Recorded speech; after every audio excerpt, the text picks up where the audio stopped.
You weren't surprised at all then, I would imagine, how upset A&M got when Texas came into the league?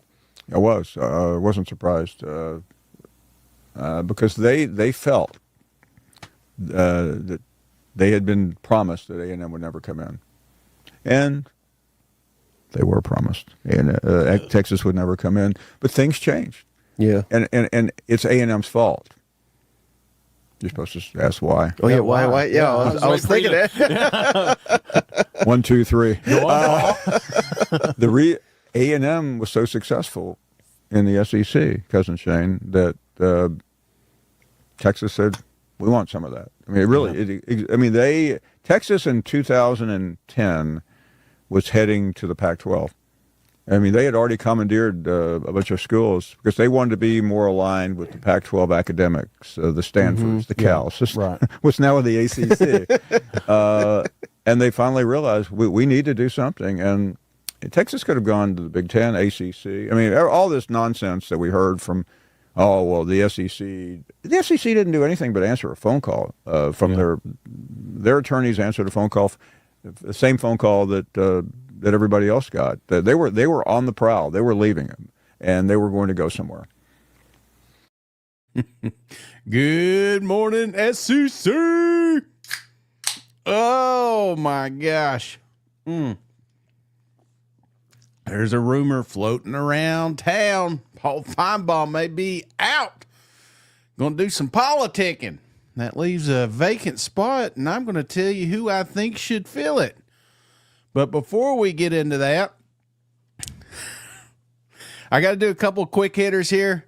I thought this was hilarious. Kirby Smart.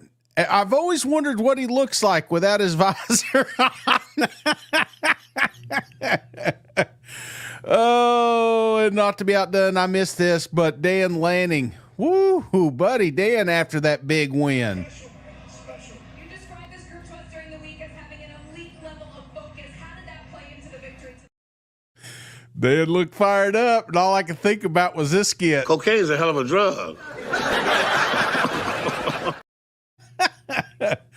Oh, well, hey, let's jump into it. Paul, if he's out, who's replacing him? I got 10, maybe 11 candidates coming your way. That and much, much more on this episode of SEC Hangover.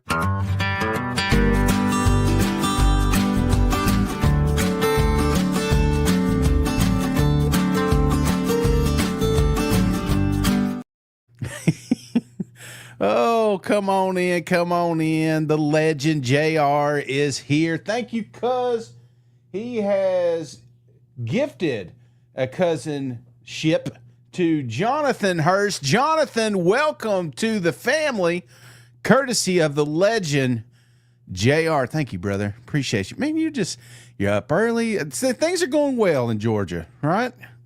Glad he fired that off right before I bashed his coach's hairdo. Hey, at least he's got hair, right?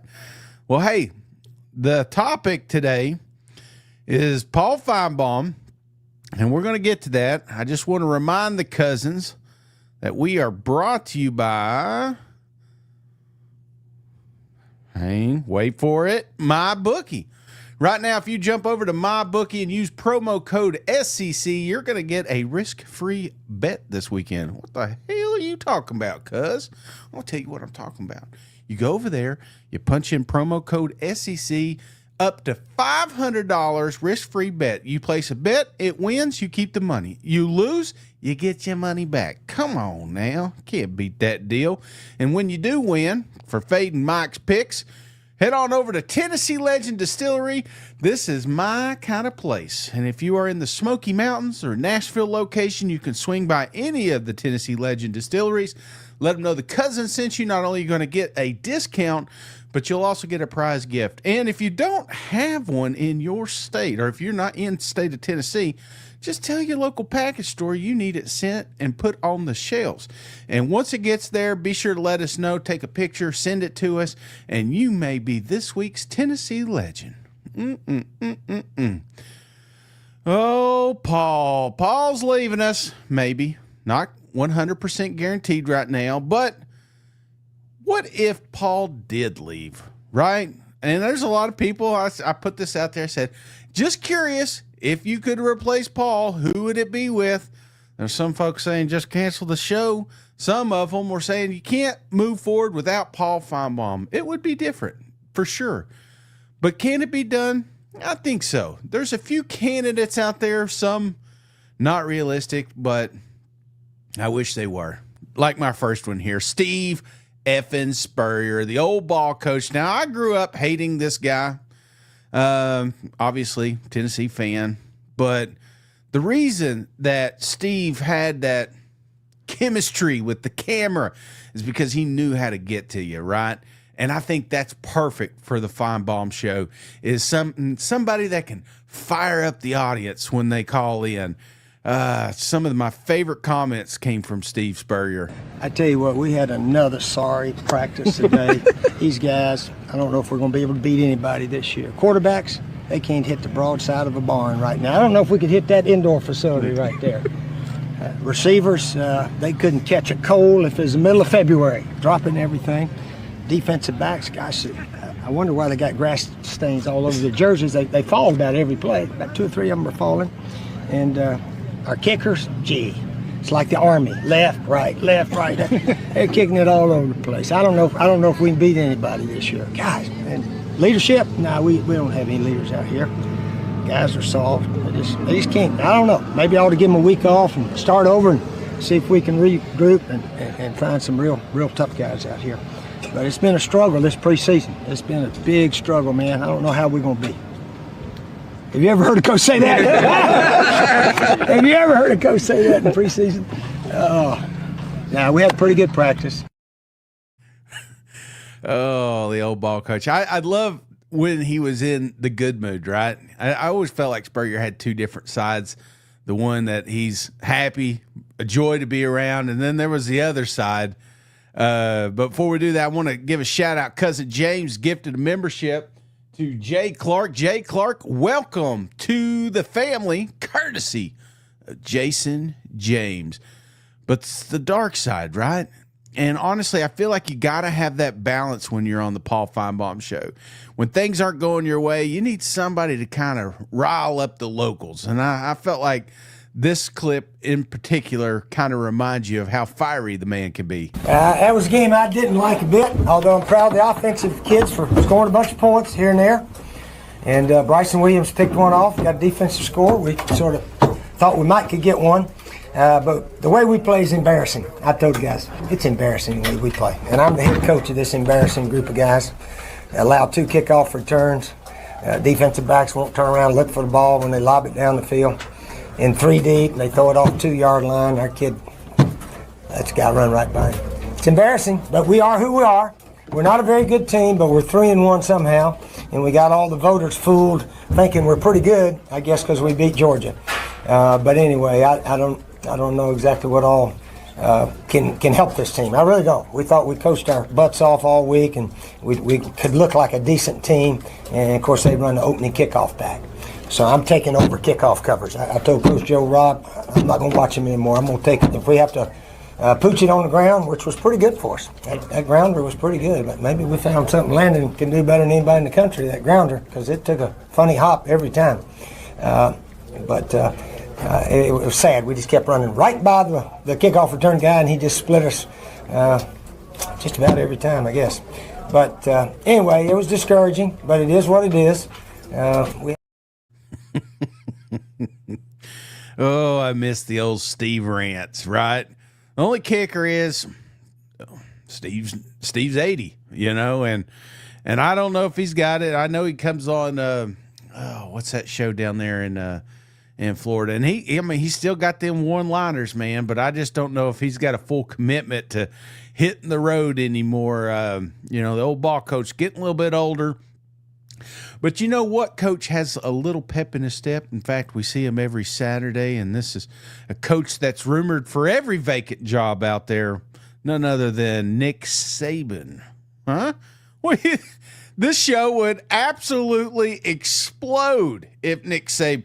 Could you imagine all them Finebaum callers that are just dying to talk to Nick Saban have the ability to hit, 9 numbers and be connected? golly, Nick, there's no way. I don't think there's enough money that would bring Nick Saban there, but same thing, man. The reason that Saban would absolutely be perfect, not just the Alabama connections, but the fiery, man. I mean, you forget. You see him, he's playful, he's having fun on game day, but let's not forget the Nick Saban we grew up watching. You guys talk about respect all the time. All right, Kirby says we ain't what we used to be. Well, by God, I want to prove something different. I don't want to see a smile on that face after the game. And the other thing is the ultimate disrespect is when somebody takes what's yours. And this is our game. It's our time. And there's a bunch of guys trying to take it from us. So that makes the shit personal. So let's don't be denied what we want. Let's go. Relentless effort for 60 minutes. Dominate on 3. 1, 2, 3, dominate. Oh yeah, you forget about it. You forget about the Reds. I mean, he's living the life, right? And I don't know if Saban likes this. I mean, it feels like, I don't know. It feels like there's a little bit of him that doesn't want to be there. But he's making a ton of money and he's there. He's part of the ESPN family. I mean, how awesome would it be to get a caller, give him shit, and then Nick Saban give it right back? You know, these teams that are typically the best teams in their division are really good teams. All right, and you all may be taking the week off, all right, this week, but I'm not. And a lot of people take a lot of things for granted, and I get asked questions like, well, how important is it for the young guys to get to play this week? Well, how in the hell you know they're going to get to play? I mean, what makes you think that you can just assume that they're going to get to play? Because you're assuming that the other team is not very good? They do have a Division I quarterback. He plays like a Division I quarterback, and they're very, very productive on offense, and they do a great job of executing what they do. And if we don't play good against them, you all don't remember the Georgia Southern game, do you?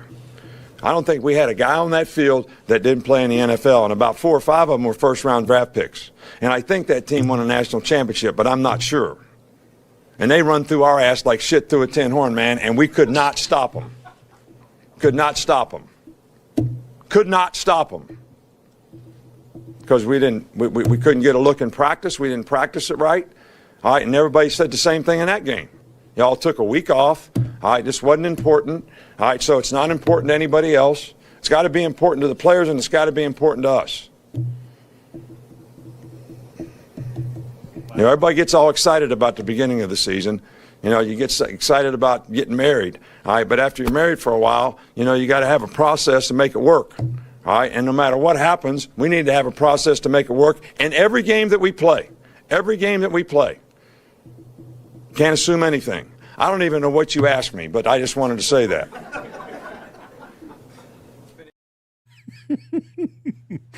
Oh, Saban rants would be epic on that. What would it be? Nick Saban show? Oh, God. They would make he wouldn't be able to leave work, all the callers lined up. So, problem is, Nick Saban's got a job. But you know what coach doesn't? I'm so grateful of my time for LSU. That was my opportunity. You know, coaches got a shelf.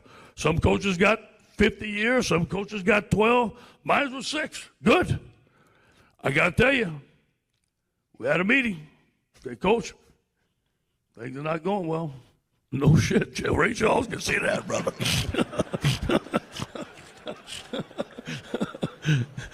And they were good. And Scott Woodward is a friend of mine today. Really, really, a lot of respect for the way they handled me. So what's next? Well, I got to tell you this, though. Say, Coach, you got $17.1 million on your contract. We're going to give it to you. I said, what time you want me to leave and what door you want me out of, brother? Oh, man. I think this would be the perfect one, right? You talk about entertainment. So when you're on Paul Finebaum Show, there's a delay, right? And they got this delay in case somebody says something wrong. I think that delay would be a little bit longer if Coach O was on there. In fact, I got hit. They thought I said the F-bomb once, and they hit it, and everybody was walking off, said, I can't believe you said that on Paul's show, and I didn't. And if you listen back to it, I didn't. But It looks like I did because they got me bleeped out. But I would imagine there'd be a lot of bleeping if old Coach O were down there. But I do think that he would, and he's not afraid to talk shit, and I think that's the best part. I don't know if you remember this clip, but I thought it was kind of funny. He's kind of harassed. He's out doing his morning jog, and this guy gives him a hard time. But Coach O pulls him aside and says, "Hey, not so fast, my friend." Coach, sorry to bother you. All right, man. Here we go, baby. Roll Tide. All right, here you go. Not really. I know. What was that about? Look, I respect you as a person. I was a big What fan. was that about? I respect you as a fan. I wouldn't take those Tigers to you after I take a picture of you. Understand. Have a good day, man. Hi. Where you from? I'm from Alabama. What part? Tuscaloosa, actually. You from So you got to understand that ain't nothing cool. towards you. No, ain't nothing wrong with that. Yeah. But look here, just respect. Yes, sir. I mean, what the fuck, man? Hey, if you're from LSU, you wouldn't go to the Nick Saban and say go Tigers, would you? I think some people would, but You would. You would. I would. Oh man, that's what I'd want. If we went that route, right? Entertaining, maybe not so Paul Finebaum-esque. I think a little humor wouldn't be bad. And some of my favorite clips was, you remember Marcus Spears, right? He's still in the business. He's still working for that Disney Channel. I think he may be a good look here. You do? Oh, man, are you kidding me? No, dude, that the is Beebs beefs haircut goes over here somewhere. No, that's beefs for days. You know he's going to change it every 2 weeks. That's hardcore. My beefs. haircut's like you use more product than him, though. Oh, hey, when you I use more product than anybody. When you and Tim go get your hair done, what y'all tell them? Like to the left or the right?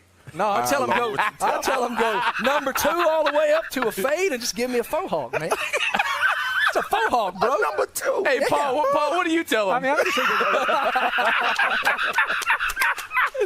hey, just a little off the sides. Just a little bit off the sides. I always tell him, I said, leave a little bit on the top.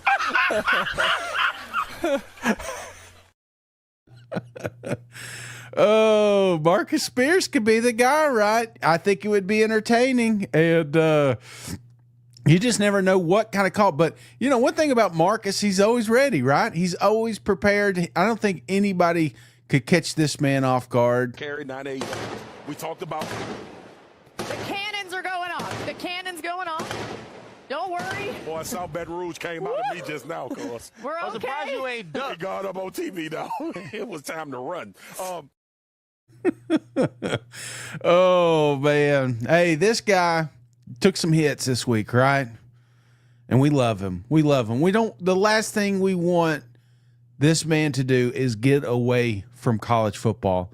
He needs to stay in college football. And if it's not coaching, it needs to be behind the desk, behind the camera, talking a little football and cold beer. Which I asked you what the host of this party was going to be serving up today. What's the drink of choice tonight? Well, I'm not promoting it, but I like some old cold beer. I think I'm going to have one. I'm not promoting it now.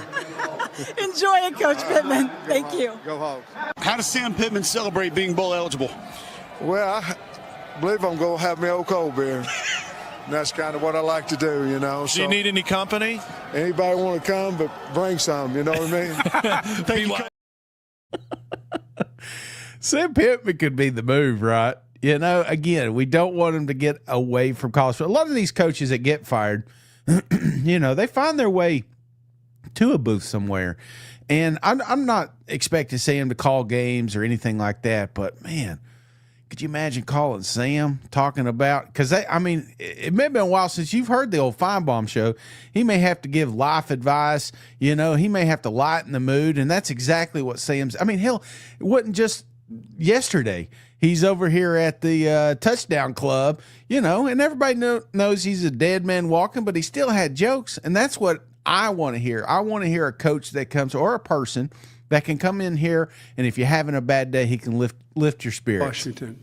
I normally don't talk about too many guys. I'm going to tell you, he's good now.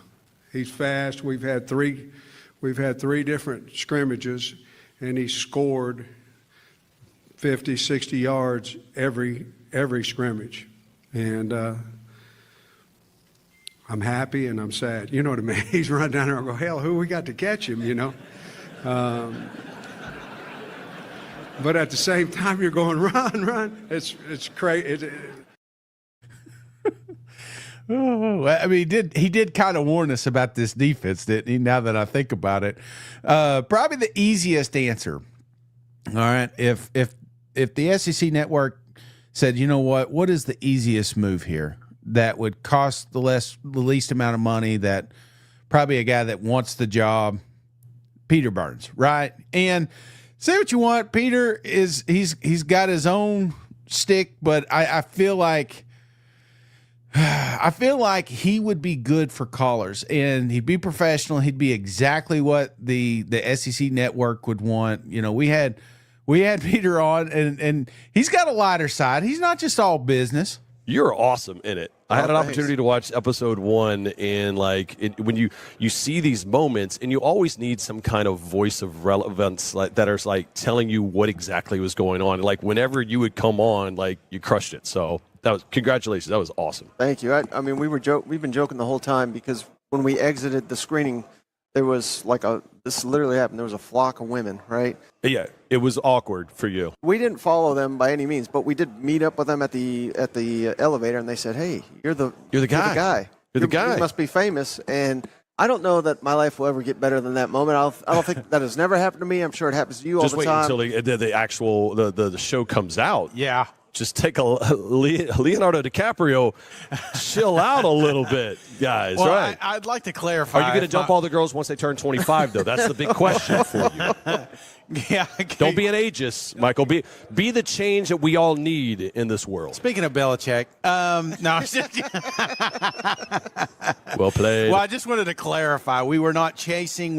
I was heading to an elevator, because my wife's probably listening to this. Yeah. I'm going from point A to point B. It just so happened that they saw Mike in the documentary. I had nothing to do with it. It was the screaming. That's why I was wondering. It was either Jordan Rodgers or Michael Bratton. I couldn't figure out which one it was. So now I know. This is one I keep seeing in the comments, and I think you may be on to something here. Southern ties, good at talking with people. That'd be old Marty Smith. What is the largest quantity of those John Daly seltzers that you've consumed in a day? I think I've done 55, 60 of these. We're non-carbonated. In a day? Yeah, we're non-carbonated. There's no additive sugar. We're gluten-free. One day. Yeah, it's only 4. There's only 4.5% alcohol in them.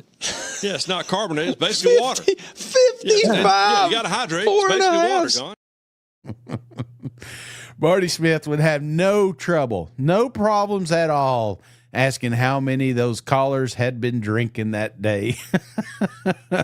And he's wild, and I feel like he would be entertaining and a good conversationalist, if that's a word, with these folks that are calling in. And I can officially say, my friends, San Antonio is now Win-Mantonio.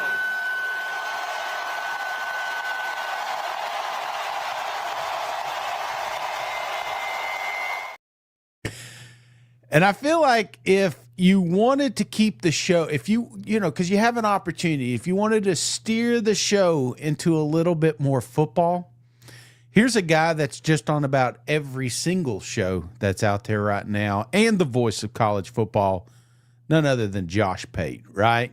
I mean, you got to entertain the call. I don't know if he would take it. The man's got a lot of irons in the fire, and that's a lot of commitment that he would have to make to one program. But you talk about the call lines blowing up. Absolutely would blow up with this man. Mixture of both. Here's what I do. So, do you guys ever just do full mailbag episodes? Oh yeah. Okay, so like I do, you get a plethora of different kinds of questions. So when I'll put out the call to action to do a mailbag show, it'll be about 80% football, maybe. Some people will ask me about storm chasing or whatever, but they'll ask about relationship stuff, which I'm very ill-equipped to give guided answers on. I think you were supposed to have a degree for that legally anyway. But I thought to myself, any given mailbag call to action I do, we probably have 15 to 20 questions from just desperate at the end of their rope guys who would probably be much better served to hear from her to get the female perspective on it than they would me. Because I'm just going to sit there and go, suck it up. What mental health? I don't know. And she would have a lot more, not so much a tender touch all the time, but a more informed feminine touch on it. And so I'm thinking about just feeding her all those questions. Yeah. Hey, Jim from Chickasha wants to know this. I'll step aside. I'm gonna go get a drink. Believe it or not, most of our mailbag questions are about food. Yeah, I don't know why.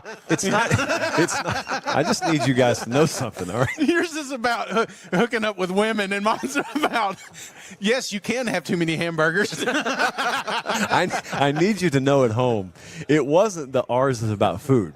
It was the ours is about food.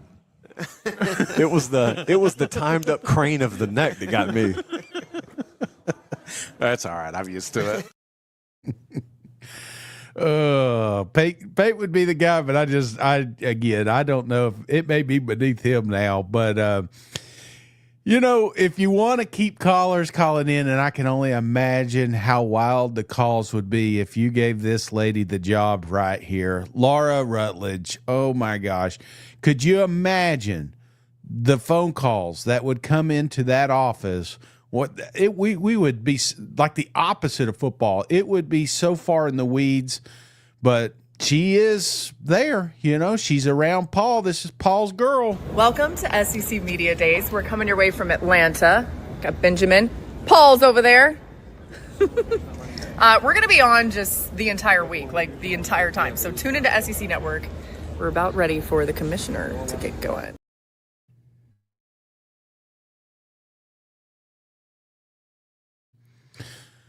Yeah, again, could it work? Yes, but I know the callers. Hell, half the callers are in our comments. And if you put Laura up there, I just don't think that you'd get anything done. Here's a guy, Bama ties, Greg McElroy, right? This would be one. He's got a show. He's used to talking to folks. He's fighting that hairline. He may have that Paul hairdo before long. This is a guy that has the potential to be the next dude to walk in, and I don't hate it. I don't. I had a clip here and I didn't bring it up, but this is a guy that would be able to field those calls, has the experience in college football. I think he would be one of those that kind of keeps it football related. I just don't know if Greg would be able to keep it together, right? You get a couple of drunk calls, and because I've seen them, and Mike tells me about them all the time. Hell, he's been on that show several times, and I think at some point Greg may crack, but he is one that kind of fits that mold. But speaking of mold, I think the perfect answer here, and am I biased? Absolutely. But I feel like for the Finebaum Show to work, you can't be complacent. You can't be just a suit that walks in there. You've got to have some personality. You got to have some life, but you got to have a little fire in you too. You've got to get these listeners fired up. And I swear, every time I see the brat on Paul Finebaum, that's exactly what happens. The callers are right there trying to contradict anything and everything SEC Mike says. This, in my opinion, is the right answer. You wrote off a couple weeks ago in relation to, I think you called it a decaying program under Nick Saban. Yeah, absolutely, Paul. And the fact that they beat the two poor Mississippi schools has not changed my mind one bit. And I think they lose by multiple touchdowns this weekend at Texas A&M. Okay, let me bring in Larry now, if I can get him. Larry, you heard that from the brat? Yeah, the brat. Boy, what you doing? Boy, getting up there and make a fool out of yourself. Come on. Are you serious? Tell me. Absolutely. Yeah. Get ready for the second loss of the season, Larry. Wait a minute. Now, you said we beat the two Mississippi teams. Didn't one of them whoop y'all's ass? Hey, wait a minute. Come on, they didn't beat me. No, they didn't. LSU. That's what I'm saying. LSU, Brett.